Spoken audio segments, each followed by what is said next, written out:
الحمد لله رب العالمين والصلاة والسلام على رسوله محمد وآله وأصحابه أجمعين. أما بعد، دا سلسلة الفقه الجهادي دا درسون پر لړۍ کې نن زموږ درس د موجوده حکمرانانو د کفر دلایل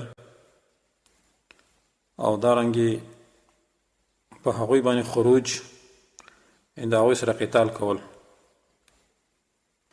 بعضې د طاغوت شیخان هغه دا وایي چې د اوسني حکمرانان چې کوم بادشاهان دي د دې ملکونو رئیس جمهوران دي، دې ته د مؤمنانو دغه عمراو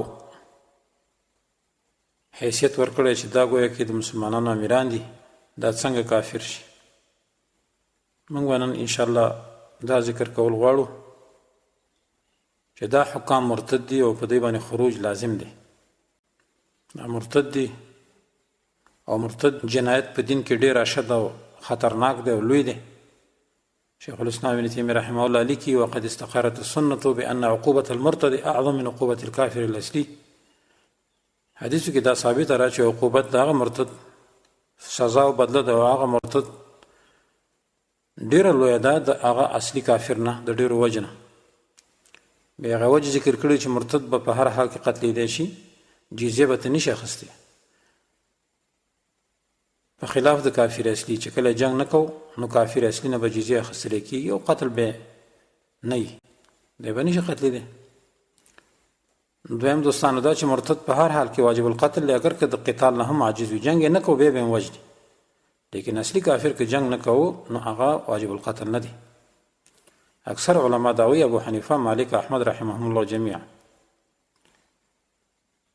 دا چې مرتد میراث نشي وړی، نه سره نکاح کېدی شي، نه د هغه ذبیحه خوړی شي، په خلاف د اصلي کافر. نور احکام هم شته. بل ځای کې شیخ الاسلام ابن تیمیه رحمه الله فرمایي وکفر الردة اغلظ بالاجماع من الكفر الاصلي. د ردت دا کفر په اجماع سره ډیر اغلظ دی د اصلي کفر نه. بل ځای کې وایي د دې وجه نه صدیق اکبر رضی الله عنه او نور صحابه کرامو بدأوا بجهاد المرتدین قبل جهاد الكفار من اهل کتاب. ابو بکر صدیق او صحابه کرامو اول جهاد شروع کړ دغه مرتدین سره مخکې د جهاد د اصلي کافرنا چې هغه اهل کتاب.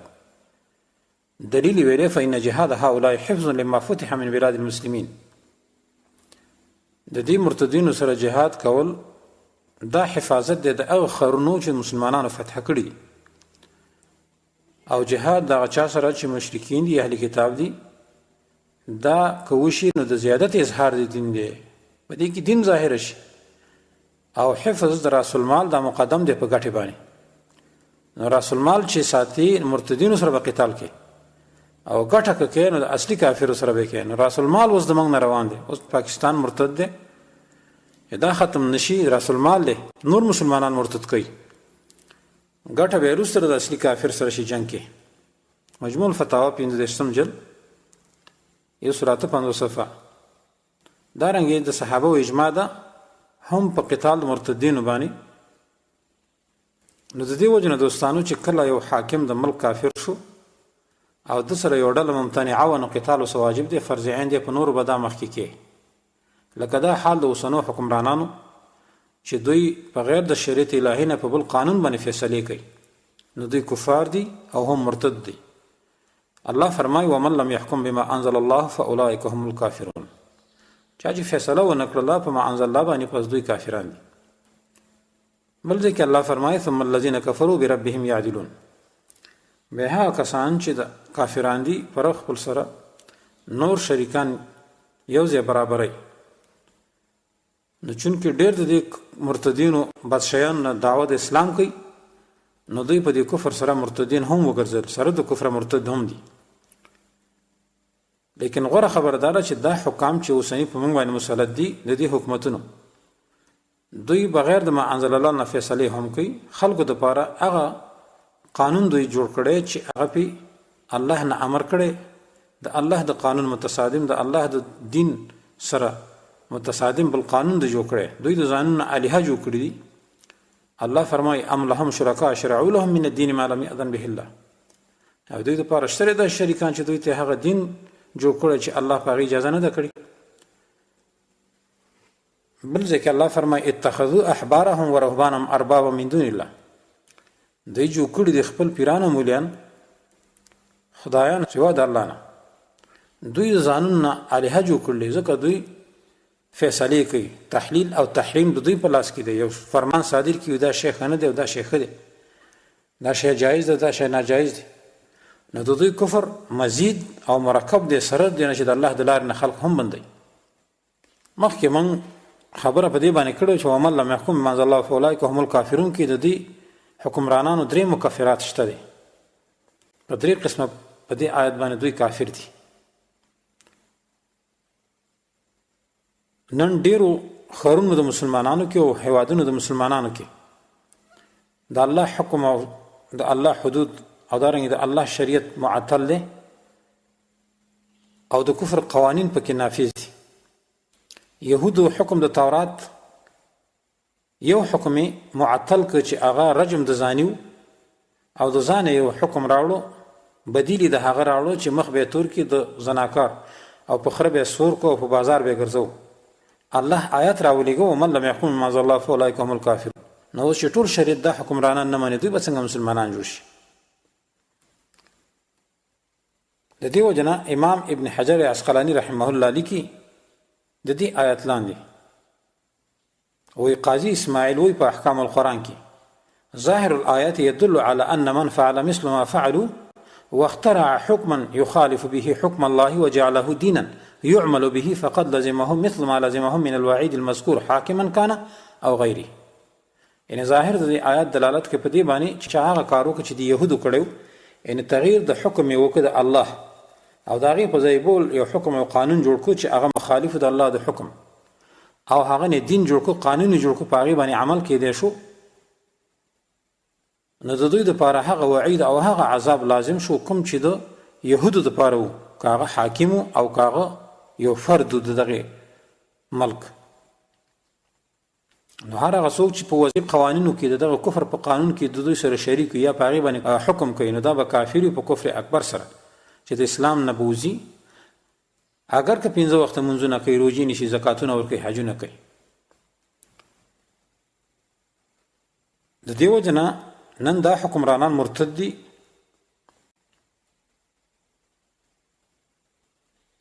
او دا یو سنت د ابوبکر او د عمر دي. کچته دي مرتدین او حاکمانو توبه وسته، توبه به قبول شي، ورنه مخکې د توبې نه دوی هم قتل واجب دي. ابوبکر صدیق او عمر فاروق رضی الله عنه داسې مرتدین په مختلفو سزاوګانو باندې سزا ورکړي دي او رسول الله صلی الله علیه وسلم فرمایي فعلیکم بسنتي وسنت الخلفاء الراشدین المهدیین من بعدي. شیخ الاسلام ابن تیمیه لیکلی دي چې عمر فاروق او نه ابوبکر صدیق په مسلمانانو باندې نه منافق حاکم کړي او نه دغه منافقون خپل خپلوان حاکمان کړي چې هغه منافقین، بلکې هر کله چې دي دواړو د مرتدینو سره جهاد وکړو نو دغه مرتدینی د اسونو د سورلۍ نه هم نه کو چې پاسونو باندې سورېږي، سلاګانې باندې ګرځوي.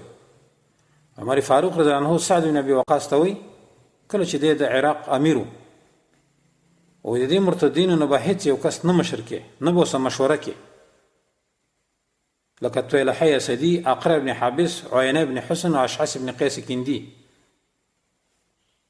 د دې وجنه دوستانو چې د ابوبکر صدیق او د عمر فاروق سیرت تمنګور او هغه مشرکین په اسونو باندې نه پرې چې په اسونو باندې سوار شي، ځکه دا عزت دی او دارنګه سلاګانې باندې ګرځوي. نو اوس په موږ باندې حاکمان مرتدین دي، نو آیا دوی د پاره څنګه جایز شو چې دوی د زمنګ رئیس جمهوران جوړ شي؟ دویم دوستانو دایات ساتل پکاري چې کوم حاکم یا رئیس جمهور مرتد شو او داغه سره یو ډله وا چې هغه د قوت والاو نه داغه سره به jihad کې دي شي، jihad ور سره واجب دی. څوک چې دوی سره ولاړ وي د دوی په دفاع کې هغه هم کافر دی، ځکه الله فرمایي ومن يتولهم منكم فإنه منهم. من په دې آیات کې صيغه د عموم ده، د کافر سره نصرت کول، د کافر سره موالات کول په قول او په فعل باندې دا کفر دی. شیخ الاسلام محمد الوهاب رحمه الله فرمایي نواقض د ایمان د شماري به وي مظاهره المشرکین ومعاونتهم على المسلمین، د کافر سره د مشرکین سره معاونت کول د مسلمانانو خلاف، دا د نواقضو د ایمان نه دی. نو د دې مرتدینو د دې حکمرانانو سره قتال کول اگر که دوی کلمه وي، بعض شاعر د اسلام ظاهره یا جنم کوي، منظورم روجیم نیسي، ځکه دوی هغه څه کې اختری چې هغه د اسلام مناقض دي، اسلام مات دی، قانون یې د غیر نافذ کړی، په دې سره اسلام ماتیږي، د امریکای سره موالات کړی، په دې سره اسلام مات دی. الله فرمایي الذين امنوا يقاتلون في سبيل الله والذين كفروا يقاتلون في سبيل الطاغوت. ایمان والا به د الله په لار کې جهاد کوي، کافران د طاغوت په لار کې جنگ کوي. نو پس هر هغه څوک چې د کافر نصرت کوي په قول سره یا په فعل سره، د وجه نصرت د کفر د غینه د کافر دغه پشان دا په دنیا کې حکم دی دوستانو. نو اگر که په باطن کې د مسلمان وي، خو داسې کافر سره ولاړ دی، نو په ظاهر کې به د کافر حسابيږي دوستانو. نو اوس هغه دلیل چې په داسې حکمرانانو باندې خروج لازم دی موږ ذکر کوو. حدیث عباده بن صامت کې راځي رسول الله صلی الله علیه وسلم وایي موږ دعوت کړو او موږ سره بیعت وکړو.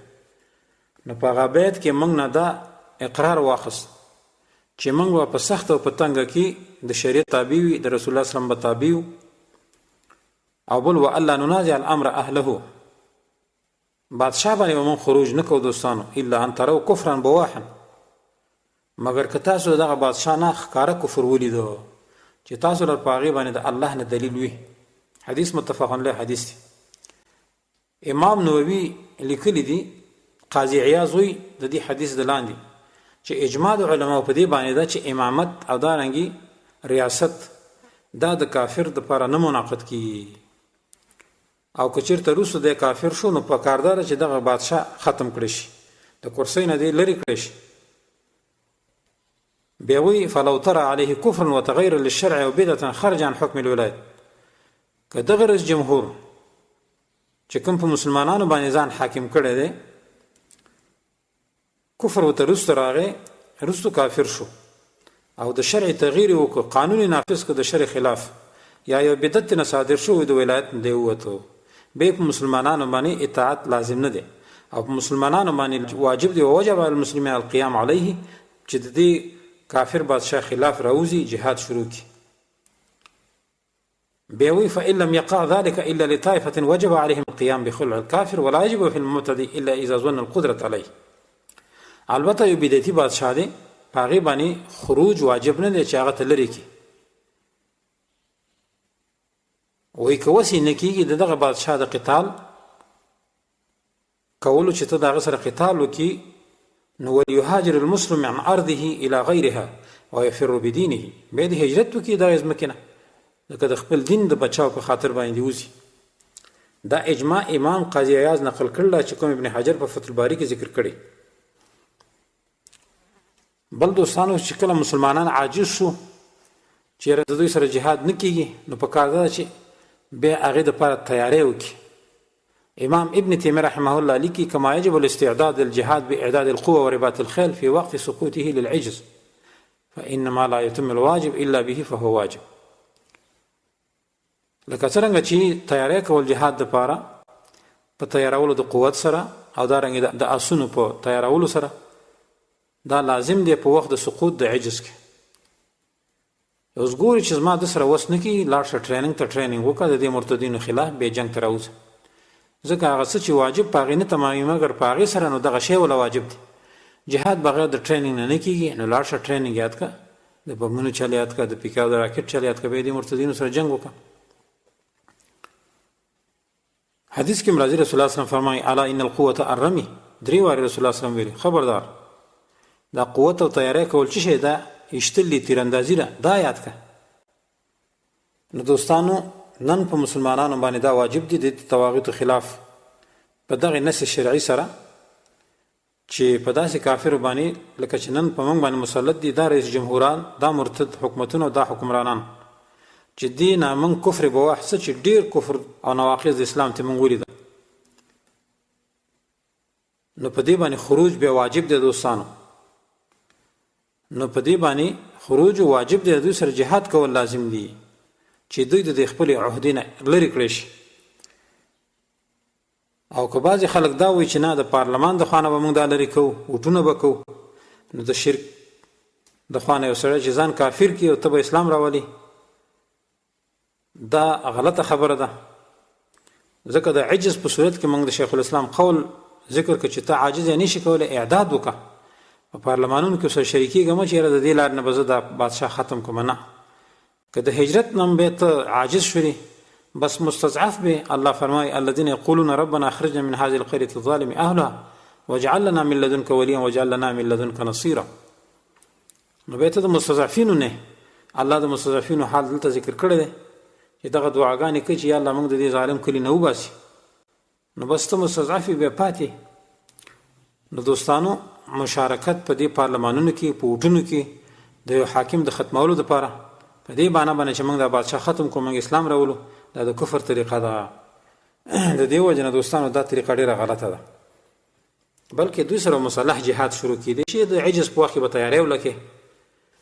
بل دوستانو جهاد د دې حکام سره چې اوس نن مرتدین په موږ باندې حکمرانان کوم مسلط دي په هر مسلمان باندې چې صرف ته عذر وارانوي فرض ده چې په دوی باندې جهاد د دوی سره جهاد وکړي په دوی باندې خروج وکړي. د جهاد په بحث کې موږ دا ذکر کړو شیخ الاسلام ابن تیمیه رحمه الله لیکلی دي چې په درې ځینو کې جهاد فرض عین ګرځي.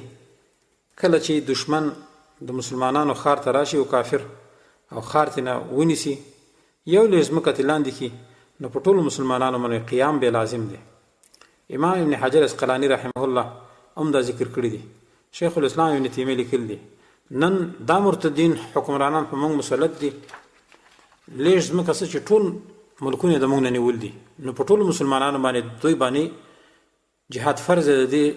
رئیس جمهورانو مقابل کې چې دوی ختم کړي تر څو چې دوی حکومتونه ختم شوي نه وي دا فریضه د جهاد نه ساقطېږي. دوستان د دوی سره جهاد فرض عین دی.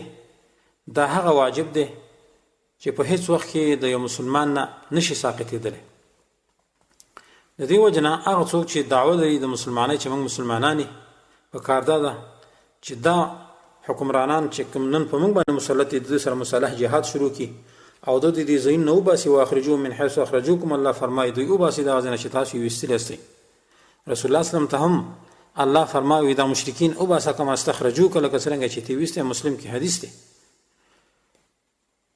لکه څنګه چې دې تواغیت نن موږ د خپل ملکونو لري کړی په کار ده چې نن مسلمانانو باندې فرض شي دا تواغیت هم لري کړی شي. دارنګه دوستانو په هر مسلمان باندې دا لازم دي چې دې طاغوت ته او دې حکومتونو ته نن مال ورنکي کاغه د هر لارې نه کده بانک د لارې نه چې په بانکونو کې تاسو پیسې دی او دا ګټه دغه تواغیت ته رسیږي. دا عین تعاون بالاسم والعدوان دی. الله فرمایي ولا تعاونوا على الاسم والعدوان. تاسو یو بل سره امداد مکوئ په ګناه باندې او په زیاتی باندې. د دې حکومتونو طاغوتي حکومتونو سره دا نصرت د دوستانو چې تاسو بانکونو کې دا پیسې دی د لپاره چې دوی ته سود واخلي. نو په کار چې دې مرتدین نه موږ مالونه واخلو هغه په هر طریقې سره وي که د فایده وجنه وي که د غنیمت د وجنه وي. ځکه رسول الله صلی الله علیه وسلم په بدر کې د مشرکین په مالونو باندې حمله وکړه او دارنګي ابو بصیر واقع موږ مخکې ذکر کړی ده.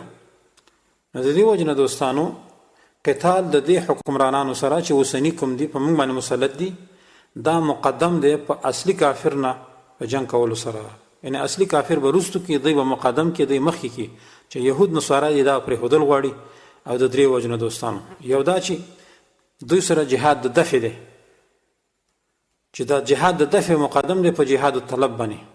ځکه جهاد د دفع دی دوی سره چې دا حکام چې دي دا نن مسلط دي د مسلمانانو په دې خرونو باندې په زور باندې. امام ابن تیمیه لیکلی دي واما قتال الدفع فهو اشد انواع دفع الصائل عن الحرمه والدين فواجب اجماعا فالعدو الصائل الذي يفسد الدين والدنيا لا شيء اوجب بعد الايمان من دفعه فلا يشترط له الشرط بل يدفع بحسب الامكان. اختيارات فقهي کې لیکي درې مناسبه یعنی ارچ د قتال د دفاع ده نو دا ډیر سخت نوع ده د جهاد دی وی دا واجب ده په اجماع سره دا قتال. نو هغه حمله ور دشمن چې دنیا او دین فاسدي د سره جهاد کول د ایمان نه رستو بل شي نه واجب نه دي سوا د جهاد نه د دوی سره.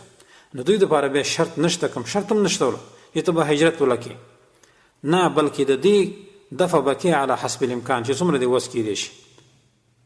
نو دوستانو نن دا حکمرانان په موږ باندې مسلط دي، دا حکومتونه د دوی سره قتال کول د اصلي کافر نه مقدم دي. شیخ الاسلام ابن تیمیه اختیارات فقهي کې لیکلي. دویم ځکه دوی مرتد دي. مخکې موږ ذکر کړه چې قتال د مرتد دا مقدم دی په قتال د اصلي کافر سره.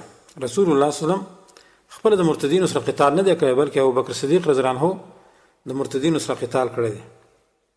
او بیا شیخ الاسلام ابن تیمیه قول موږ ذکر کړو چې د مرتدینو سره قتال لکه د راس المال شکل لري، او د اصلي کافر سره جنگ کول لکه د ګټې شکل لري.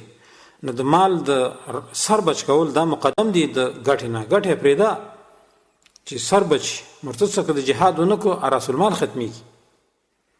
دریم دوستانو دا مرتدین نن مسلمانانو ته نږدې دي او زیات خطرناک او زیات ضررین دي. د دې وجه نه دوی سره قتال مقدم دی. الله فرمایي یا ایها الذین آمنوا قاتلوا الذین یلونکم من الکفار. ایمان والو هغه کسان سره جهاد وکړي چې تاسو ته نږدې دي د کفار نه. خو دوستانو یو اعتراض خلک دا کوي چې ګوره دا کافر چې نن په موږ باندې مسلط دي چې دا حکمرانان دي، په کار ده چې دوی دپاره هجرت وشي او لرې ځای ته لاړ شي، تمیز د دارینو راشي، لکه بعضې خلک دا اعتراض کوي. لیکن د دې اعتراض جواب یو دا ده چې شیخ الاسلام ابن تیمیه اجماع موږ نقل کړه چې فلا یشترط له ای شرط، چې کله حمله ور دشمن راشي د مسلمانانو ځایونو قبضه کړي، بیا هغې دپاره د هجرت شرط نه وي. غزوه خندق کې رسول الله صلی الله علیه وسلم هجرت چېرته وکړ؟ ځای په ځای باندې ناست. نن دشمن راغلی دی، نو په کار دا ده چې موږ د دوی سره جنګ وکړو په خپل ځای باندې. موږ به هجرت کوو، دوی به موږ باندې مسلط کېږي، ورځ په ورځ به قوي کېږي.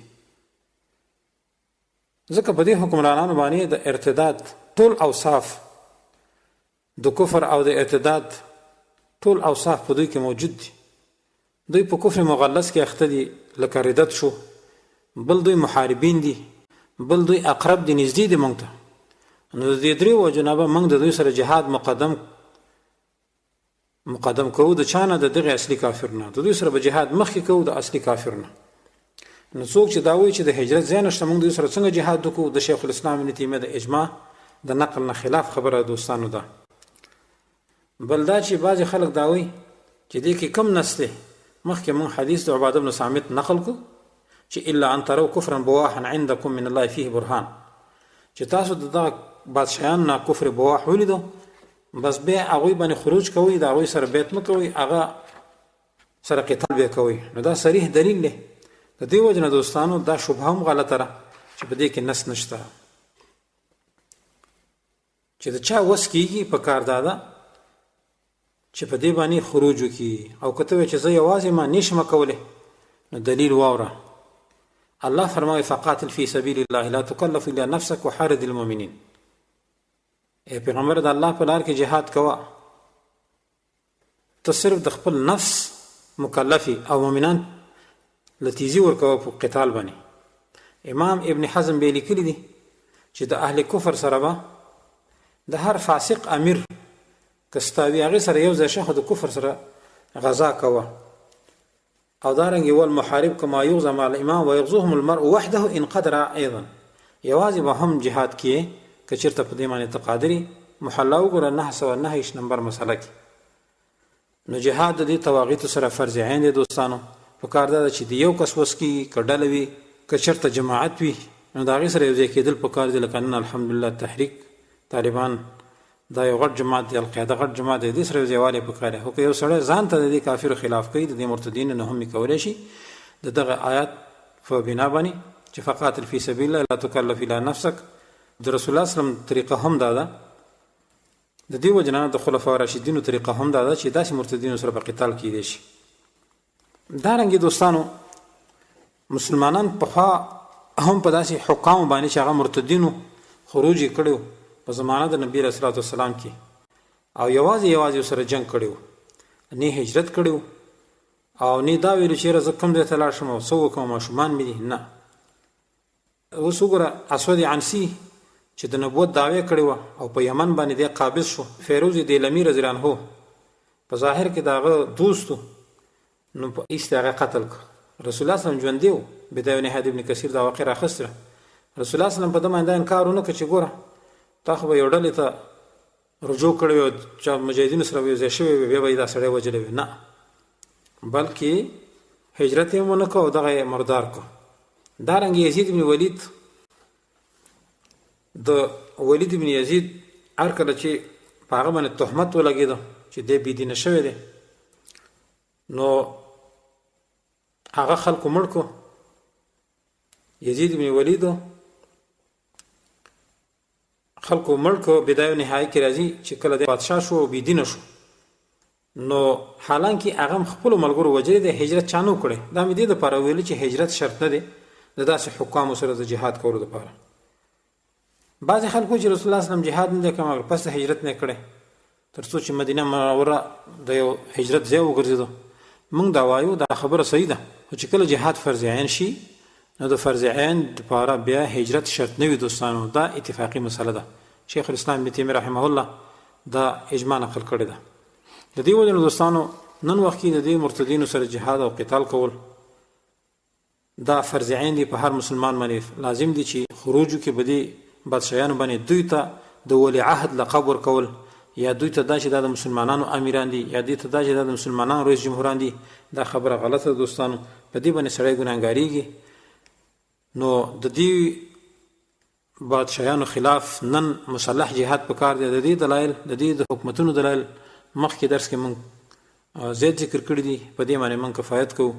الله دې وکړي چې موږ تاسې په عمل وکړو. هذا واخر دعوانا ان الحمد لله رب العالمين وصلى الله تعالى على خير خلقه محمد وآله وصحبه اجمعين. دا سلسله تاسو د افطار الاسلام له ویب پاڼې څخه ترلاسه کولی